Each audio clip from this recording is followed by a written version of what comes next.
Hello friend, Kashi के अपना blog में आपका स्वागत है। आप लोग कैसे हैं? उम्मीद करते हैं आप लोग बहुत ही अच्छे होंगे और हम भी बहुत ही अच्छे हैं। तो यहाँ आप देख रहे होंगे कि हम बैठ के पैर में आलता लगा रहे हैं, महावर लगा रहे हैं। तो ये आलता और महावर हम तो हमेशा ही लगाते हैं, हमें बहुत पसंद है। बट कोई तीज त्यौहार होता है तो हमारे यहाँ ये बहुत ही ज़रूरी होता है। महावर या आलता हम लोग बोलते हैं, वो लगाना बहुत ज़रूरी होता है।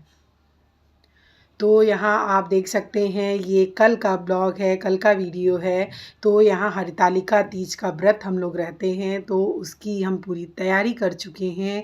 तो तैयारी में यहाँ क्या क्या सामान लगता है और हम लोग किस तरीके से पूजा करते हैं, यानी कि मेरी सासू माँ जैसे पूजा करती थी हम वैसे ही पूजा पाठ करते हैं। अपनी तरीके से कुछ भी नहीं करते, क्योंकि वो जैसे करती आई हैं वैसे ही हम भी करते हैं। तो वो ऐसे ही करती थी, सारे श्रृंगार का सामान रखती थी।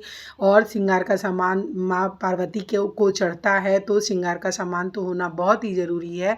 तो श्रृंगार के सामान में सारी चीज़ें होती हैं जो माँ पार्वती को चढ़ेगा। गुजिया बनता है, मठरी बनता है, नमकीन चीज़ नहीं होता, सिर्फ मीठा चीज़ चढ़ाया जाता है। और सारी तैयारी हो चुकी है और अब हम चल रहे हैं पूजा करने। तो सुबह से पूजा की ही तैयारी हो रही थी और यहाँ पर तैयारी मेरी पूरी हो चुकी है और चल रहे हैं पूजा करने।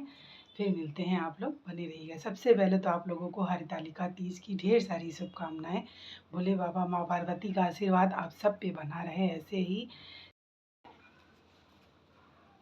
तो यहाँ बिल्कुल हम तैयार हो चुके हैं और पूजा का जो टाइम था ना, वो सुबह का भी था और सुबह के बाद 3 बजे तक भी था और फिर उसके बाद शाम 6 बजे तक था। तो इस तरीके का कल का तिथि था, कल का टाइम था पूजा पाठ का। तो जिसको जो बहुत लोग थे जो सुबह किए थे और हम सुबह नहीं किए, क्योंकि सुबह एक तो बहुत हड़बड़ी थी और उतने हम अच्छे से कर नहीं पाते और तैयारी हमको सारा अकेले ही करना होता है, तो सब कुछ हमें देखना था। तो हम बोले कि जब पूजा का टाइम अभी 3 बजे भी था, बहुत अच्छा शुभ मुहूर्त था उस समय भी, और शाम को 6 बजे तक भी बहुत शुभ मुहूर्त था, यानी पौने 7 बजे तक का मुहूर्त था। बीच बीच में 1-2 घंटे का गैप था। तो हम क्या किए थे कि तैयारी तो मेरी पूरी एक दिन पहले ही हो गई थी और पूरी तैयारी मेरे हस्बैंड किए थे और हम एक दिन पहले ही अपने घर आए थे। पूजा करने के बाद कथा सुने। सूत जी कहते हैं मंदार, और इधर 5-6 दिन घर पे नहीं थे तो हम कहाँ गए थे, तो ये सारी चीज़ें हम आपको नेक्स्ट ब्लॉग में दिखाएंगे। तो उस ब्लॉग को भी आप लोग देखिएगा। तो यहाँ पर अब मेरी पूजा शुरू हो चुकी है। दिगंबर है ऐसे श्री पार्वती तथा शिव जी को प्रणाम करता हूँ। रमणीक कैलाश पर्वत के शिखर पर बैठी हुई शिव पार्वती जी कहती हैं, हे महेश्वर, हमें कोई गुप्त व्रत या पूजन बताइए जो सब धर्मों से सरल हो, जिससे परिश्रम भी कम करना पड़े लेकिन फल अधिक मिले।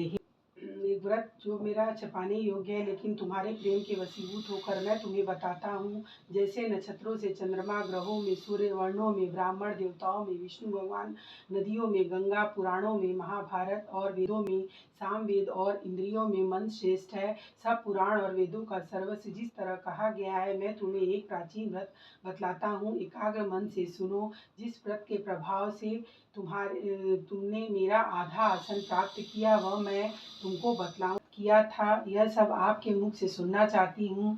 शिव जी ने कहा, भारतवर्ष के उत्तर की ओर एक बड़ा रमणीक और पर्वतों से श्रेष्ठ हिमवान नामक पर्वत है। उसके आसपास तरह तरह का भूमियाँ हैं, तरह तरह के वृक्ष हैं, उस पर लगे हुए हैं। नाना प्रकार की पक्षी और अनेक प्रकार के पशु उस पर निवास करते हैं। वहाँ पहुँचकर गंधर्वों से साथ बहुत से देवता, सिद्ध चरणा पक्षीगण सर्वदा प्रसन्न मन से विचरते रहते हैं।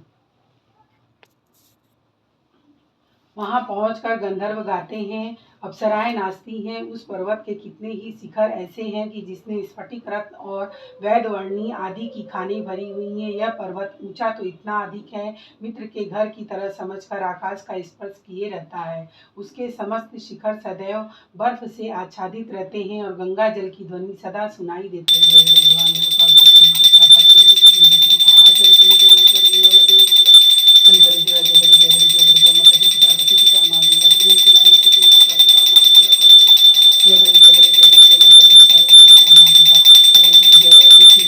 ओंकारा प्रभु हर शिव ओंकारा, ब्रह्मा विष्णु सदा शिव अर्धांगी धारा। ओम जय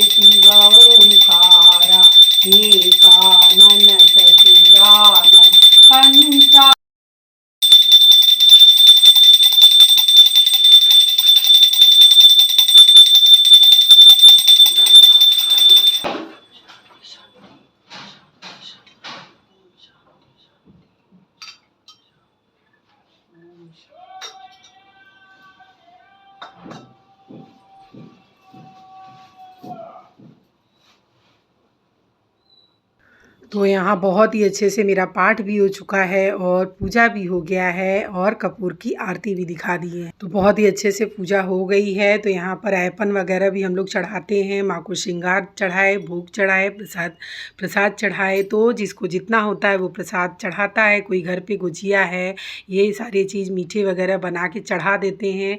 तो यहाँ फल है, जितने भी सीजन के जो फल होते हैं वो फल चढ़ा देते हैं। तो इस तरीके से हर साल हम लोग बहुत अच्छे से पूजा पाठ तीज का करते हैं।